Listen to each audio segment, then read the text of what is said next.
Welcome back to the channel guys. कैसे हैं आप लोग? आशा करता हूं आप लोग अच्छे होंगे। फ्रेंड्स, एक नए एसएमई आईपीओ का नोटिफिकेशन आया है जिसका नाम है virtual Galaxy Infotech limited.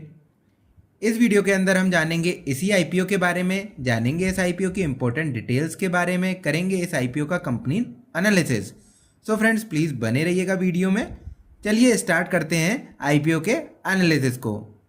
So friends, ये जो virtual Galaxy Infotech limited IPO है ये ओपन होगा 9 मई को, क्लोज होगा 14 मई 2025 के दिन। जो इशू प्राइस है इस आईपीओ का, यानी कि जो प्राइस बैंड रखा गया है वो है 135 रुपीज़ से 142 रुपीज़ पर शेयर का। फेस वैल्यू रखी गई है 10 रुपीज़ पर शेयर की। लॉट साइज आपको देखने को मिलेगा 1000 शेयर्स का। अब जानते हैं आईपीओ के टोटल इशू साइज को, तो वो है 93 करोड़ 29 लैक्स का, जो कि पूरा का पूरा फ्रेश इशू है। इस आईपीओ में कोई भी ओएफएस या ऑफर फॉर सेल हमें देखने को नहीं मिलेगा फ्रेंड्स। चलिए जानते हैं आईपीओ की अदर इंपॉर्टेंट डेट्स के बारे में। सो फ्रेंड्स, जो आईपीओ की अलॉटमेंट डेट रखी गई है वो है 15 मई 2025 की, यानी कि अगर आपने आईपीओ में अप्लाई किया तो आपको आईपीओ अलॉकेट हुआ या नहीं हुआ ये पता चलेगा 15 मई 2025 को। वहीं पर लिस्टिंग डेट रखी गई है 19 मई 2025 की। अब जानते हैं फ्रेंड्स किस कैटेगरी में कितना % रिजर्वेशन रखा गया है। तो सबसे पहले जानते हैं क्यूआईबी कैटेगरी को, इसमें रखा गया 50% का रिजर्वेशन, और रिटेल कैटेगरी में रखा गया 35% का रिजर्वेशन। वहीं पर एचएनआई कैटेगरी में रखा गया है 15% का रिजर्वेशन। अब जानते हैं प्रमोटर की होल्डिंग के बारे में। सो जो प्री आईपीओ प्रमोटर के पास होल्डिंग है वो है 87.95% की, और आफ्टर द आईपीओ ये घटकर कितनी हो जाएगी ये अभी फ्रेंड्स डिस्क्लोज नहीं किया गया है। सो फ्रेंड्स, ये तो हुई कुछ आईपीओ की डिटेल्स। चलिए अब जानते हैं कंपनी के बारे में कि virtual Galaxy Infotech limited actually में क्या करती है। सो फ्रेंड्स, हम लोग ये आ गए हमारे कंपनी के वेबसाइट पे, वर्चुअल गैलेक्सी इन्फोटेक के वेबसाइट पे। तो बेसिकली जो ये कंपनी है वर्चुअल गैलेक्सी इन्फोटेक, ये IT services and consulting firm है जो कि नागपुर महाराष्ट्र के अंदर बेस्ड है ना। ये लोग सॉफ्टवेयर प्रोडक्ट प्रोवाइड करती हैं ये, और सर्विसेज भी प्रोवाइड करती हैं अक्रॉस मल्टीपल सेक्टर्स, है ना फ्रेंड्स। ऐसा नहीं है कि एक ही सेक्टर में प्रोवाइड करती हूँ, कई मल्टीपल सेक्टर्स में प्रोवाइड करती हैं अपनी सर्विसेज, जैसे कि ये आपको स्क्रीन पर भी दिख रहे होंगे, है ना। इनमें बैंकिंग भी है, बैंकिंग को भी अपनी सर्विसेज प्रोवाइड करती है, फाइनेंस को भी प्रोवाइड करती है, ई गवर्नमेंट को जो इनकी सर्विसेज होती हैं ई गवर्नमेंट के थ्रू उनको भी सर्विसेज प्रोवाइड करती है, वेब सर्विसेज भी प्रोवाइड करती है, सिस्टम इंटीग्रेशन का भी काम करती है ना। ये सारी और जो ये सारी कंपनी आ रही हैं ये सारे इनके क्लाइंट्स हैं फ्रेंड, है ना। तो काफ़ी वास्ट नेटवर्क है इस कंपनी का।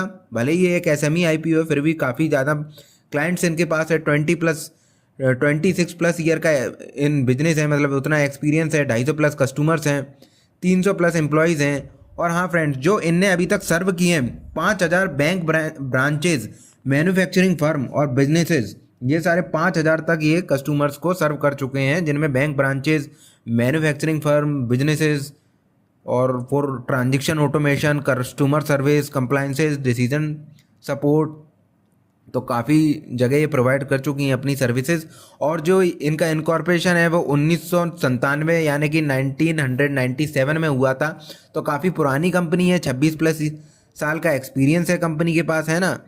और बेसिकली ये जो कंपनी है इसके पास 300 प्रोफेशनल अवेलेबल हैं जो कि डिलीवर करते हैं इनकी सर्विसेज को। और इंडिया की ये 15 स्टेट के अंदर काम करती हैं, यानी कि 15 जो इंडियन स्टेट्स हैं उनके अंदर इनके क्लाइंट्स प्रेजेंट हैं, है ना। 15 स्टेट्स में इनका कवरेज है फ्रेंड्स, है ना। वहीं पर बात करें इनके जो इंटरनेशनल क्लाइंट्स हैं वो इनके आपको देखने को मिलेंगे तंजानिया के अंदर और मालवीय के अंदर, है ना।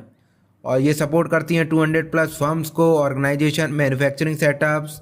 300+ स्ट्रॉन्ग टीम है, जैसे कि मैंने बताया कि 300+ इनके पास प्रोफेशनल एम्प्लॉयज़ हैं जो कि सर्विसेज प्रोवाइड करते हैं, है ना। और जो इनकी एक्सपर्टीज़ है, we build a cutting edge technologies for transaction automation, customer service delivery, compliances and decision making support. तो बेसिकली ओवरव्यू बता दूं इस कंपनी का, तो काफ़ी क्लाइंट्स हैं इनके, गवर्नमेंट में भी इनके क्लाइंट्स हैं, बैंकिंग सेक्टर में भी इनके क्लाइंट्स हैं, मैन्युफैक्चरिंग यूनिट्स में भी क्लाइंट हैं। और बेसिकली ये एक आईटी सर्विस और कंसल्टिंग फर्म है जो कि नागपुर बेस्ड है फ्रेंड्स, और काफ़ी पुरानी कंपनी है। सो फ्रेंड्स ये हुई कंपनी की डिटेल। चलिए अब जानते हैं कंपनी कुछ मुनाफा भी कर रही है या नहीं कर रही है, तो इसके लिए लगाते हैं हम लोग इस कंपनी के फाइनेंशियल फिगर्स को। सो फ्रेंड्स ये मैंने लगा लिए कंपनी के फाइनेंशियल। जो भी फिगर आपको स्क्रीन पर दिख रहे हैं फ्रेंड्स, वो सारे इन करोड्स हैं। तो सबसे पहले बात करें कंपनी के एसेट की, तो हमें कंटिन्यूसली ग्रोइंग स्टेज में देखने को मिल रहे हैं, चाहे वो 22 से 23 हो या 23 से 24 के अंदर हो। वहीं पर बात करें रेवेन्यू की, तो रेवेन्यू में भी हमें 22 से 23 में ग्रोथ देखने को मिला।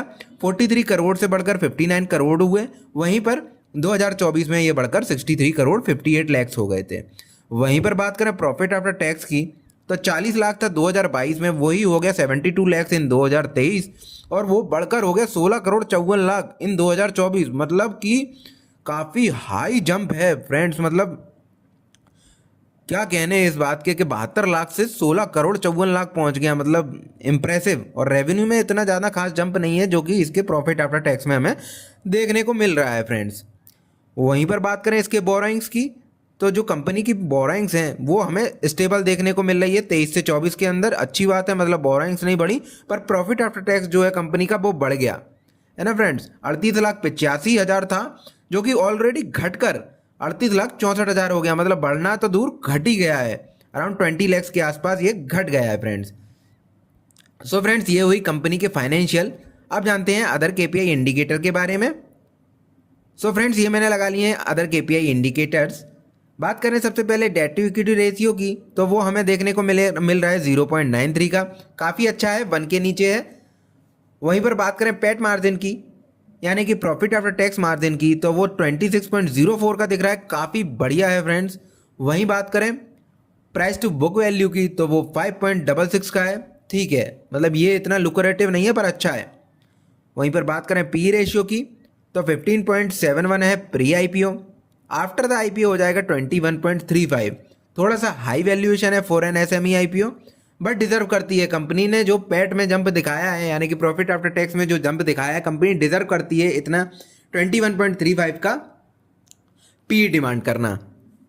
सो फ्रेंड्स ये हुई केपीआई इंडिकेटर के बारे में बात। अब एक नज़र मारते हैं कंपनी के आईपीओ के ग्रे मार्केट प्रीमियम पे।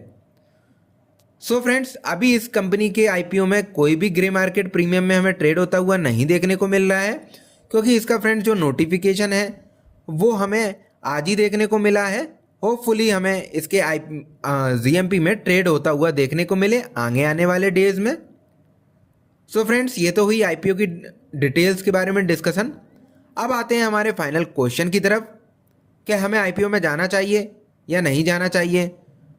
सो फ्रेंड्स देखिए, बात करें आईपीओ के नेगेटिव पॉइंट्स की, तो ढूंढना पड़ेगा हमें नेगेटिव पॉइंट क्या है इस आईपीओ के अंदर, क्योंकि ना तो कोई भी ओएफएस है इस आईपीओ के अंदर, है ना, और कंपनी काफ़ी पुरानी कंपनी है। 5,000 से ज़्यादा ब्रांचेस, बैंक ब्रांचेस और मैन्युफैक्चरिंग फर्म को सर्व कर चुकी है। 3 तो प्रोफेशनल है इनके पास, 26+ ईयर का एक्सपीरियंस है ना। और वहीं पर जो प्रॉफिट आफ्टर टैक्स में जंप है वो तो अलग ही है ना। रेवेन्यू में भी जंप है, डेट टू इक्विटी रेशियो जो है वो भी कम है ना। और पैट मार्जिन 26 का है। बोरिंग्स भी कम किया है कंपनी ने ईयर ऑन ईयर बेसिस पे। तो नेगेटिव पॉइंट तो ढूंढने से ही मिलेगा। आप नेगेटिव पॉइंट बनाना चाहते हैं तो आप पी रेशियो को बना सकते हैं, पर उन्हें अर्निंग करके दिखाया है तो वो डिमांड कर सकते हैं फ्रेंड्स। तो फ्रेंड्स इस आईपीओ में मुझे ऐसा कोई भी नेगेटिव पॉइंट देखने को नहीं मिला है। तो friends for the long term purpose जो मेरा इस आईपीओ को लेके पॉइंट ऑफ व्यू है वो डेफिनेटली येस है, यानी कि आप अप्लाई कर सकते हैं। और अगर आप वहीं पर लिस्टिंग गेन पर्पस के लिए जाना चाहते हैं, तो अगर कंपनी का ग्रे मार्केट प्रीमियम 40% के ऊपर जाता है then only you can go for the listing gain. पर आप लोग लॉन्ग टर्म के लिए ये आईपीओ लेकर रख सकते हैं। इस आईपीओ के पॉजिटिव पॉइंट्स काफ़ी ज़्यादा हैं, है ना फ्रेंड्स। और ये फ्रेंड्स कोई भी बाय सेल रिकमेंडेशन नहीं है। आप बाय सेल रिकमेंडेशन के लिए अपने फाइनेंशियल एडवाइज़र से एक बार सलाह ज़रूर लीजिएगा। ये सिर्फ मेरा पॉइंट ऑफ व्यू है।